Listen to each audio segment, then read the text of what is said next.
Huku biashara zikiathiriwa katika jiji la Nairobi na miji mingine kufuatia maandamano ya upinzani, baadhi ya viongozi wa Kenya Kwanza wamelaani maandamano hayo wakidai kuwa hayakuwa yafanyike.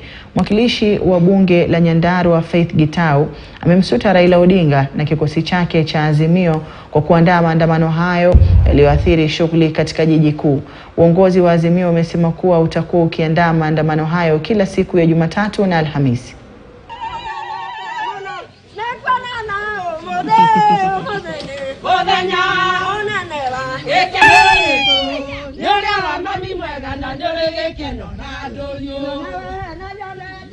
Raila wanafanya leo. Hatutaki maandamano hii taifa. Maandamano yenye inafaa kwa sahi. Andamane kwake, ambie watu warudi kwa mashamba, wapande, ndio unga atisi tukifika mwezi wa 8 iteremke. Lakini hatutaki maandamano ya kazi yenye hatuifai. Kazi zetu tumefunga, watu wamekuwa kwa manyumba, si ati wamemuogopa, lakini tunaongopa kazi zetu kuharibiwa. Mmoja ashikwe, watu wake aende atuonyeshe kazi yake mahali iko. Juu wanaandamana na hakuna kazi yenye wameweka. Nataka kuambia Raila hivi, sisi tumechoka. Na kama watoto wa Maumau, hata sisi tutachukua spear and the shield, tupambane na wewe.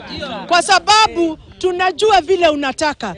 Every time umeshindwa unalete vurugu ndio upatiwe nusu mkate. Sisi wa Kenya tumesema, hata rais akisema mtaongea, sisi wa Kenya tumekataa. Hamtaongea, hakuna kuongea na hakuna nusu mkate. Tunasema unaita watoto wetu, unawaambia waende wa maandamano, na wako wanakula mkate, wanakula mayai, wanakula siagi, wetu wakipigwa huko.